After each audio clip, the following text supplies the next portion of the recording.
ఈ వీడియో కేవలం సృష్టిని నడిపించే జ్ఞానం తెలుసుకోవాలన్న తపన ఉన్నవారి కోసమే. మొదటగా నేను శక్తి, ఎనర్జీ గురించి మీకు అర్థమయ్యేలా చెప్తాను. మీ అందరికీ తెలుసు మన భూమి తిరుగుతుంది. కానీ దానిని నడిపించే శక్తి మనకు కనబడదు. అలాగే మీ చుట్టూ చూడండి. ఎన్నో ఎలక్ట్రికల్ పరికరాలను మీరు వినియోగిస్తున్నారు కదా! అవి నడవాలంటే విద్యుత్ శక్తి అవసరం. ఇది అందరికీ తెలుసు. కానీ మీ కళ్ళతో ఎప్పుడైనా విద్యుత్ శక్తిని చూసారా? లేదు. మన చేతిలో పొరపాటున ఒక గాజు గ్లాస్ ఉండి అది జారిపోతే కింద పడి పగిలిపోతుంది. ఎందుకంటే గురుత్వాకర్షణ శక్తి మనకు కనబడకున్నా అది భూమి వైపుకు లాగేసుకుంటుంది కాబట్టి. అలాగే మన శరీరం మాత్రమే కనబడుతుంది. కానీ శరీరంలో ఉన్న ఆత్మ ఎవ్వరికీ కనబడదు. దీనినే భగవద్గీతలో energy is neither created nor destroyed but it changes from one form to another form అని అన్నారు.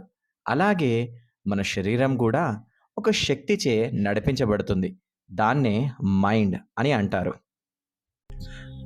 ఈ మైండ్ మన శరీరంలో జరగాల్సిన పనులన్నీ ఆటోమేటిక్‌గా జరిగేలా చేస్తుంది. ఉదాహరణకు గాలి పీల్చుకోవడం, ఆహారాన్ని అరిగించుకోవడం. ఒకవేళ ఆహారం అందకపోతే మన శరీరంలో ఉన్న కొవ్వునే ఎనర్జీగా మనకే మార్చి ఇవ్వడం. ఇలా చెప్పుకుంటూ పోతే మన శరీరంలో జరిగే ప్రతి ఒక్కటి ఈ ఎనర్జీయే కంట్రోల్ చేస్తుంది. అలాగే ఎప్పుడైనా ఆలోచించారా? మన జీవితంలో వీళ్ళు మాత్రమే స్నేహితులుగా ఎందుకున్నారు? ఈ బిజినెస్ మాత్రమే చేద్దామని ఎందుకు అనిపిస్తుంది? బిజినెస్‌లో లాస్ ఎందుకొస్తుంది? రిలేషన్‌షిప్‌లో ఎందుకు ఫెయిల్ అవుతున్నారు? దీనికి కారణం ఈ మైండ్ అనే ఎనర్జీని సరిగ్గా ఎలా ఉపయోగించాలో తెలవకపోవడమే. మన చిన్నప్పుడు మీరు రేడియోల గురించి వినే ఉంటారు. దానికి ఒక ట్యూనర్ ఉంటుంది. ఆ ట్యూనర్‌ని ట్యూన్ చేసినప్పుడు ఏదైతే ఫ్రీక్వెన్సీకి మ్యాచ్ అవుతుందో ఆ ఛానెల్ స్పష్టంగా మనకు వినబడుతుంది.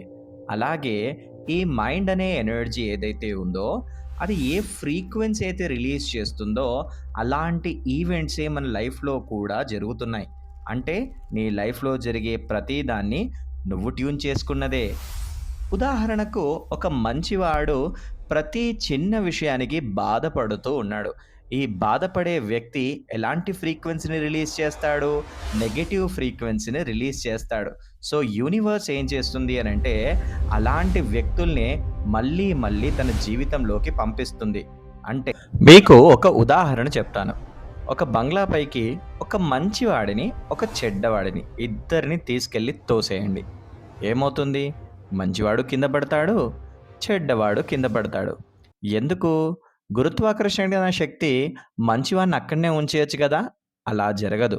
గురుత్వాకర్షణ శక్తికి అంటే లా ఆఫ్ గ్రావిటీకి మంచి చెడులతో సంబంధమే లేదు. అది ఎవ్వరినైనా భూమి వైపు లాగేస్తుంది. అలాగే మన మైండ్‌కి కూడా మంచికి, చెడుకు డిఫరెన్స్ అనేది తెలీదు. అది దాని ప్రిన్సిపల్స్ అండ్ లాస్‌ని ఫాలో అవుతుంది. అంతే. ఇప్పుడు ఇలాంటి విషయాలు ఎక్కడ గూడా యూట్యూబ్‌లో చెప్పరు గదా! అందుకే మన ఛానెల్‌ని సబ్స్క్రైబ్ చేసుకోండి. మీకు ఇంకా సీక్రెట్ ఒకటి చెప్తాను. ఈ సృష్టి అంతా కూడా ఒక సిస్టమ్ ప్రకారం రన్ అవుతుంది. ఉదాహరణకు ఇప్పుడు సైంటిస్టులున్నారు. వాళ్ళ శాటిలైట్ ఎంతసేపటికి స్పేస్ లోపలికి వెళుతుంది, ఎంత టైం పడుతుంది అనేది ఖచ్చితంగా చెప్పగలుగుతారు. దీని వెనకాల ఎన్నో సంవత్సరాల రిసర్చ్ మరియు డెవలప్‌మెంట్ ఉంటుంది. అంటే భూమి ఒక రొటేషన్‌కి 24 గంటలు తీసుకుంటుంది. ఒక్కసారి ఆలోచించండిలా.